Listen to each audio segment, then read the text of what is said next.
Living in Sycamore Heights, I never expected my backyard chickens would trigger an all-out war with my HOA's most ruthless board member, who kept stealing my fresh eggs right from my coop. When Margaret pushed me too far with threats of massive fines, how was I supposed to know my brilliant explosive revenge would completely transform our entire neighborhood? The sound of my alarm jolted me awake at 5:30 a.m. I groaned but quickly remembered why I said it so early. My chickens. 6 months ago, I'd built a beautiful coop in my backyard at Sycamore Heights. My girls, Henrietta, Pepper, Goldie, and Ruby, rewarded me with the most delicious eggs I'd ever tasted. "Good morning, ladies," I called softly as I stepped into the coop. Something felt off immediately. Yesterday, I'd counted 8 perfect eggs. Today, only 3 sat in the nesting boxes. Strange. Maybe the girls were stressed? I scratched my head, collected the remaining eggs, and headed inside to start breakfast. This pattern continued for a week. Each morning, fewer eggs than expected. I started counting obsessively, tracking laying patterns in a little notebook. My chickens were definitely producing, but someone was taking them. But who would steal eggs? I mentioned it to my neighbor Jeff while watering my garden. "You know, Margaret from the HOA board has been walking by your house every morning," he said casually. "I noticed because she's never up that early usually." Margaret Wilkins. Just the name made my stomach tighten. She'd moved to Sycamore Heights 3 years ago and immediately joined the Homeowners Association board. Since then, she'd implemented stricter rules about everything from mailbox colors to how long garbage cans could remain at the curb. "You think she's stealing my eggs?" I asked, bewildered. Jeff shrugged. "Wouldn't put it past her. She's been showing everyone pictures of your coop, saying it breaks community guidelines." My blood began to boil. I checked the HOA handbook thoroughly before building my coop.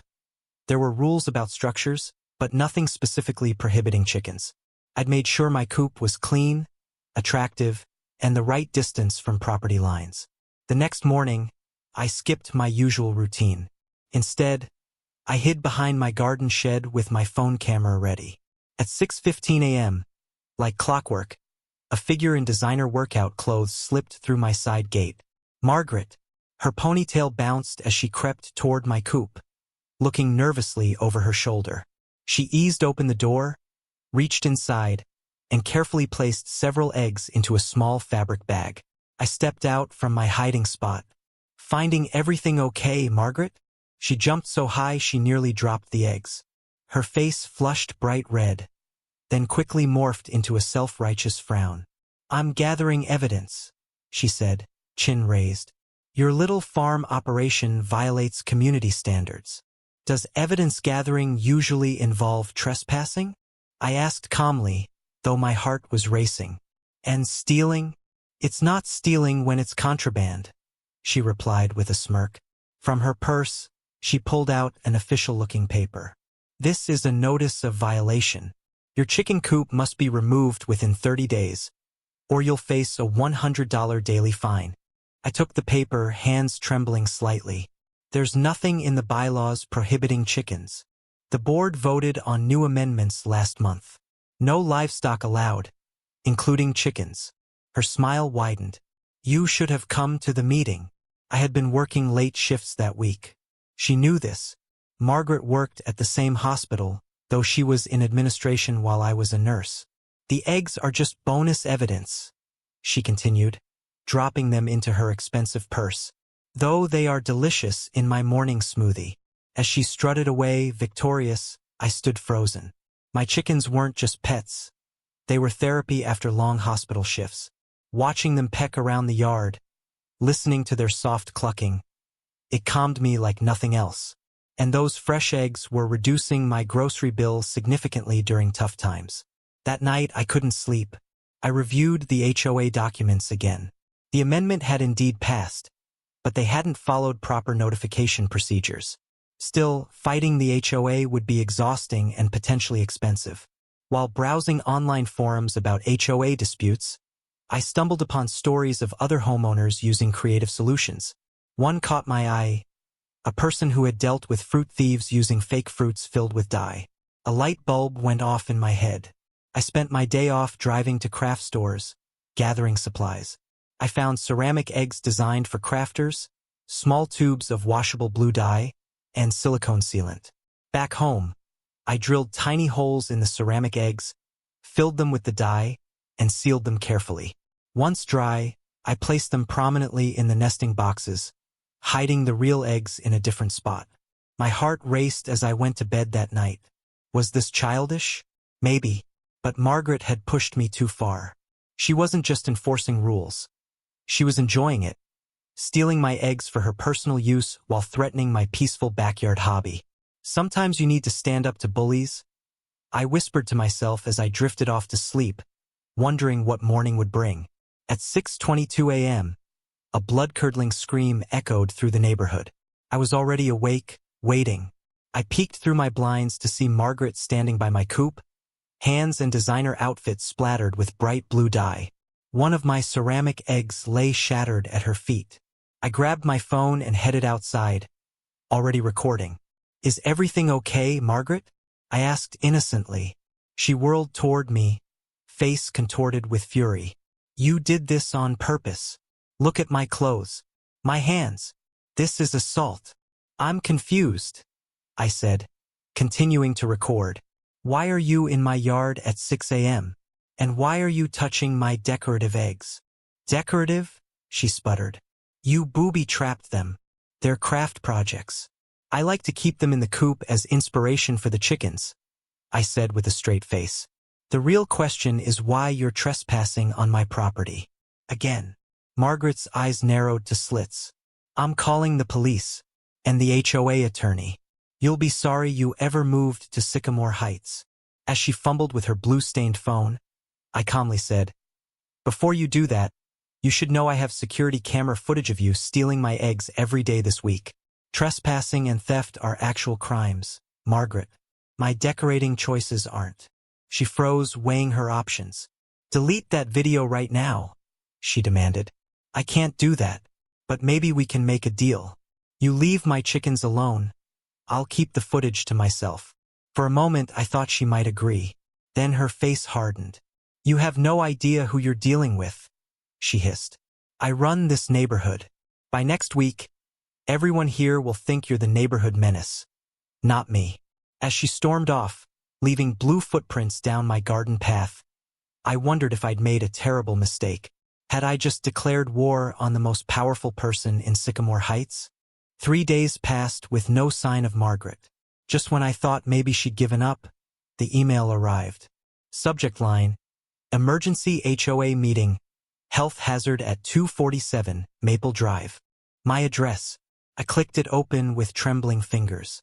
Margaret had scheduled an emergency board meeting for Friday evening to discuss the dangerous conditions at my property, complete with accusations about toxic substances and aggressive behavior toward board members. She'd included photos of her blue-stained hands as evidence. What she hadn't mentioned was her trespassing or egg theft. The email made it sound like she'd been conducting an official inspection when she was attacked by my booby traps. My phone started buzzing with text messages from neighbors. "What's going on? Are you keeping dangerous animals? My kids walk by your house to school." Margaret had forwarded her message to the entire neighborhood, not just the board. My stomach sank. She was turning everyone against me before I could even defend myself. I needed help. I called my sister Amy, who worked as a paralegal. "She can't do this," Amy assured me after I explained everything. "First, emergency meetings require specific conditions under HOA bylaws. Second, she was trespassing. Third, you have evidence." "But she's the HOA president's best friend," I said miserably. "Nobody's going to take my side." "Then make your case public," Amy suggested. "HOAs hate publicity. Create a website showing your adorable chickens, the health benefits of fresh eggs, the environmental impact of local food. Post your security footage. Make it so embarrassing for them that they back down." I spent that night building a simple website titled, "Save Our Sycamore Chickens." I uploaded photos of my immaculate coop, my happy, healthy hens, and, most importantly, the security footage showing Margaret sneaking into my yard 6 days in a row. I added research about backyard chickens, property values, they weren't affected, and noise levels, minimal compared to dogs. I included testimonials from friends who'd enjoyed my fresh eggs, plus documentation about how my setup met all health and safety guidelines. The next morning, I printed flyers with a QR code linking to my website and quietly placed them in neighbors' mailboxes before heading to work. By lunchtime, my phone wouldn't stop buzzing. Most messages were supportive. Had no idea Margaret was stealing from you. Your coop is beautiful. Can my kids visit sometime? I'll speak at the meeting in your favor. But a few were clearly from Margaret's friends. You're making our neighborhood look trashy. Nobody wants to smell chicken poop. The most surprising text came from Walter Jenkins, our 80-year-old neighbor. She's been stealing my tomatoes too. Count me in for the meeting. Friday evening arrived. I dressed carefully in professional clothes and arrived early at the community center. Already, the parking lot was fuller than I'd ever seen for an HOA meeting. Inside, people were choosing sides, literally. Margaret's supporters sat on the left, mine on the right. I was shocked to see more people on my side, including many I barely knew. Margaret entered with HOA President Thompson and 2 other board members. Her normally perfect appearance seemed strained, her smile tight. She glared when she saw the crowd. President Thompson called the meeting to order, looking uncomfortable. We're here to discuss a complaint about the property at 247 Maple Drive, specifically regarding chickens and an alleged incident involving booby traps.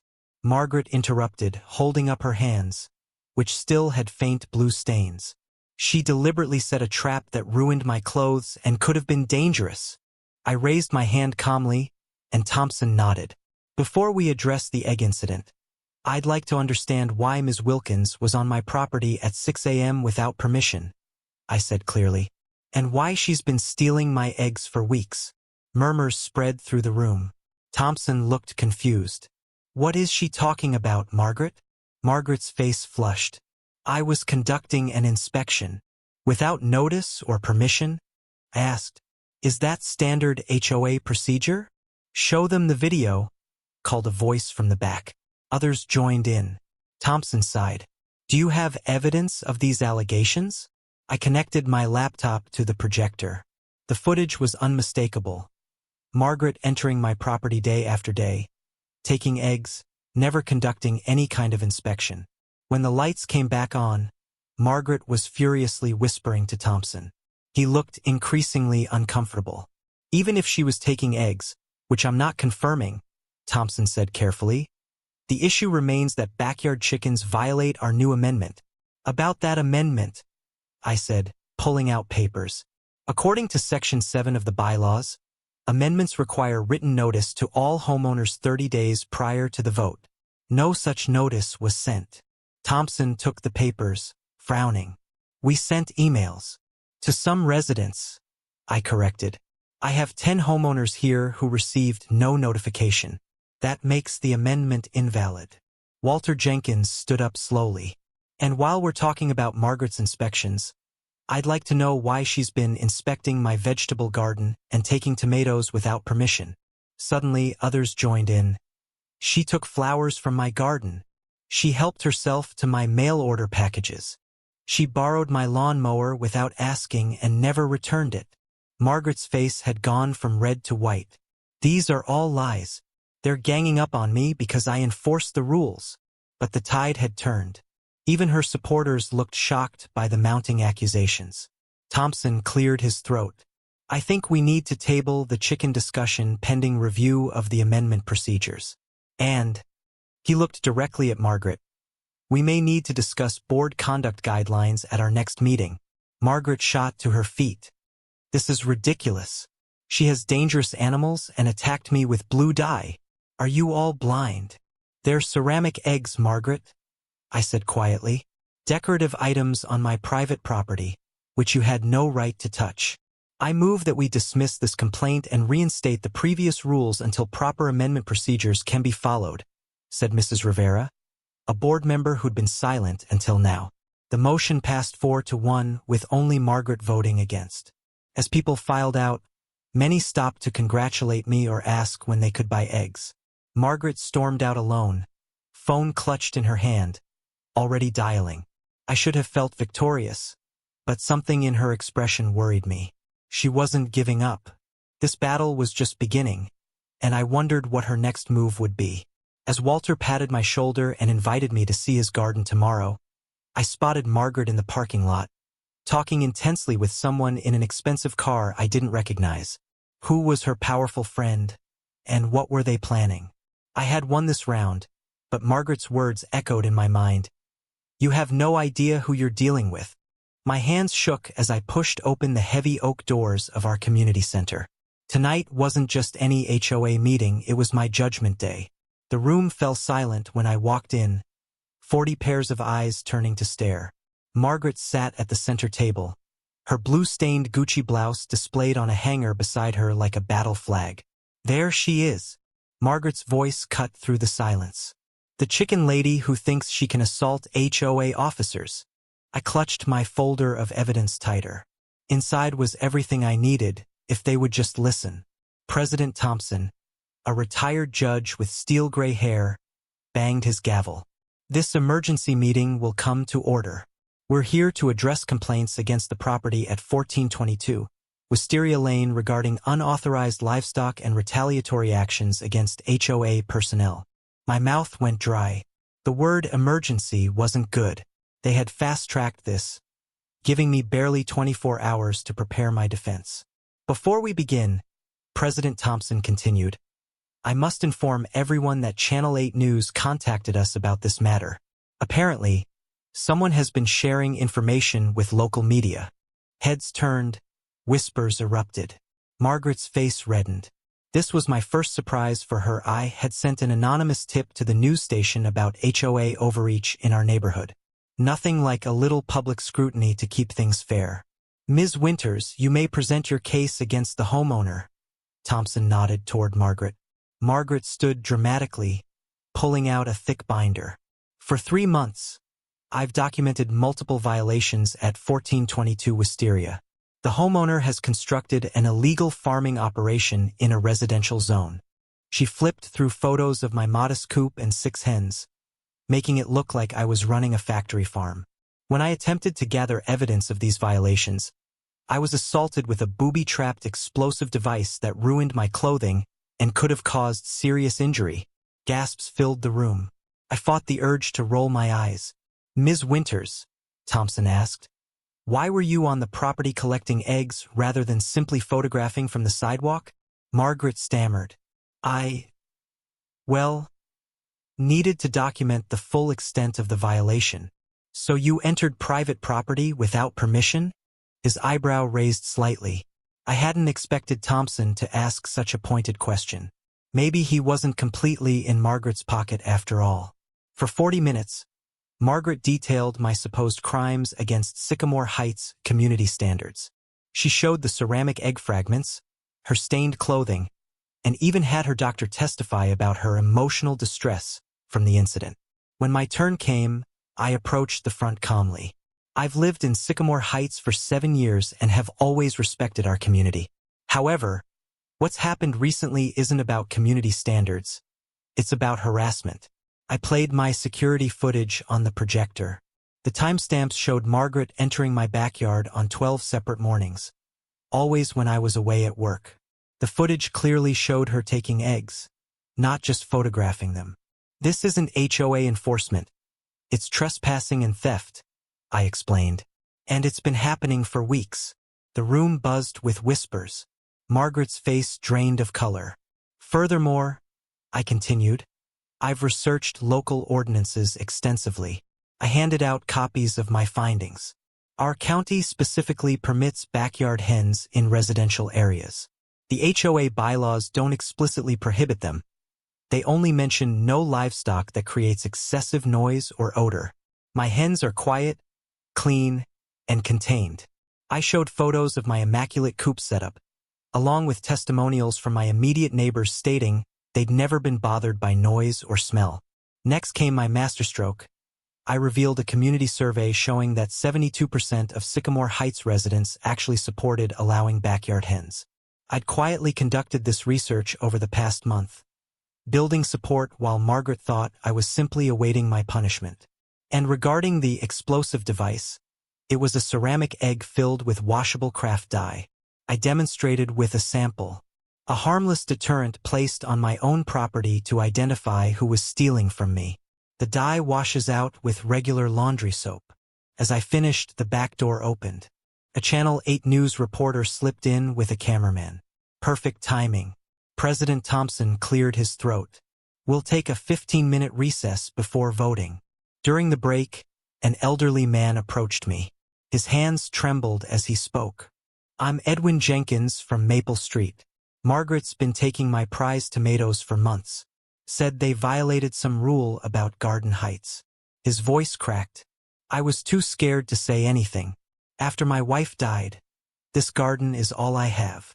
Others gathered around, sharing similar stories. Margaret had been running a neighborhood reign of terror, selectively enforcing rules against people she disliked. When the meeting reconvened, something unexpected happened. Thompson invited others to speak. One by one, neighbors stood to share their experiences with Margaret's peculiar brand of enforcement.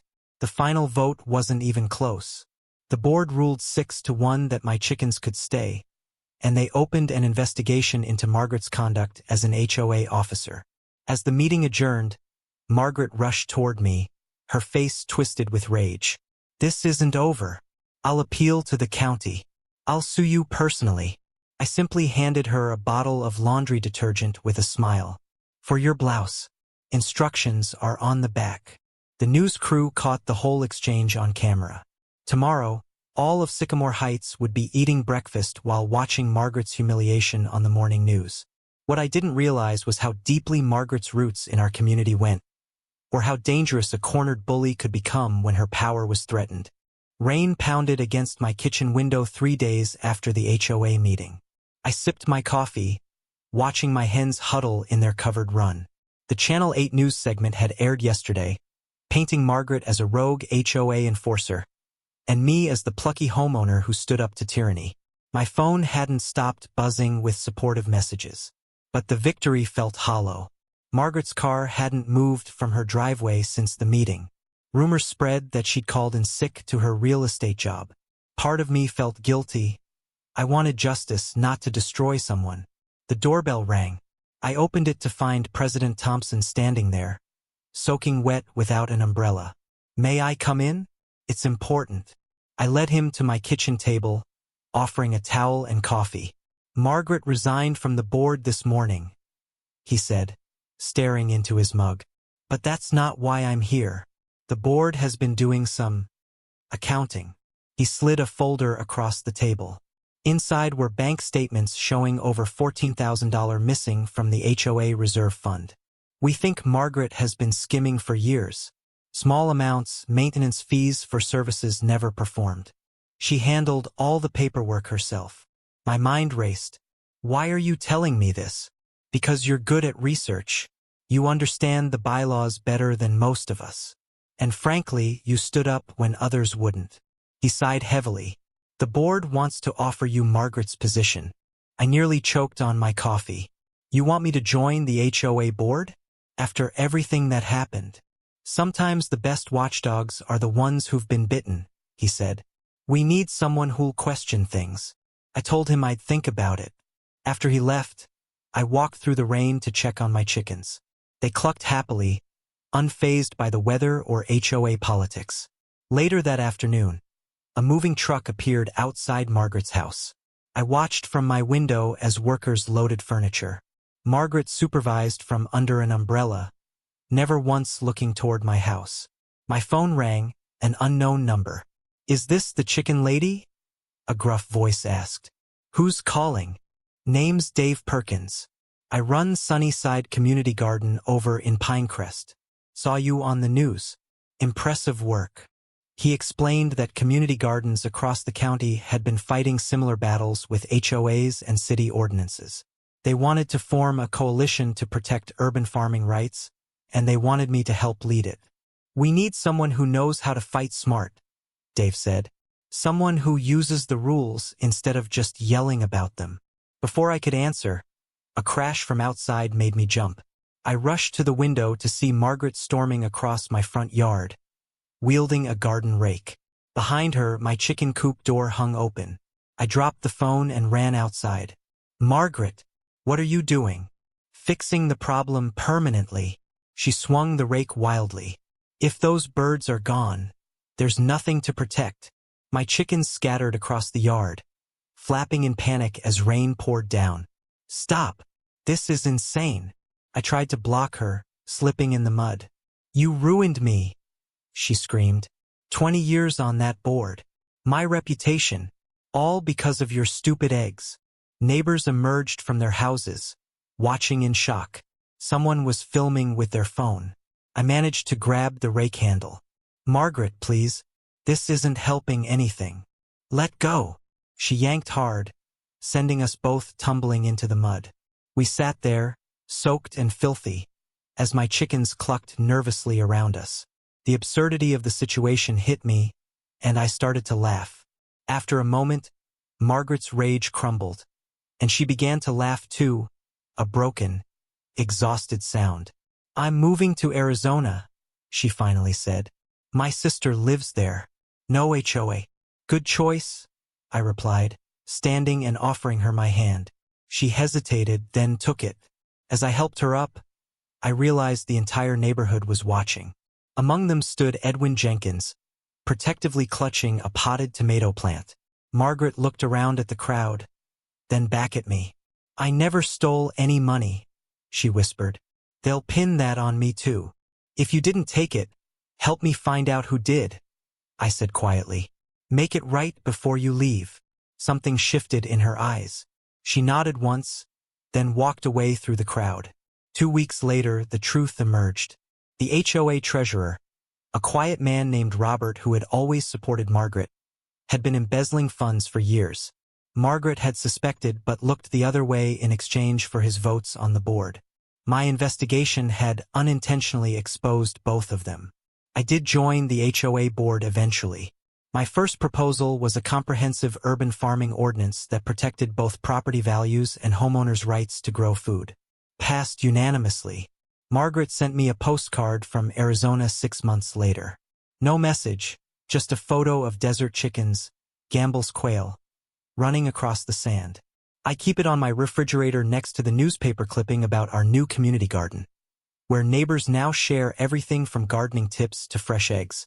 The blue-filled ceramic egg still sits on my windowsill.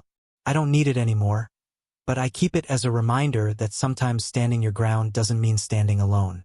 And sometimes your worst enemy can become the catalyst for your community to become something better. Every morning when I collect eggs now, I find myself oddly grateful to Margaret. In trying to take something from me, she accidentally helped me find my voice and my place in this community.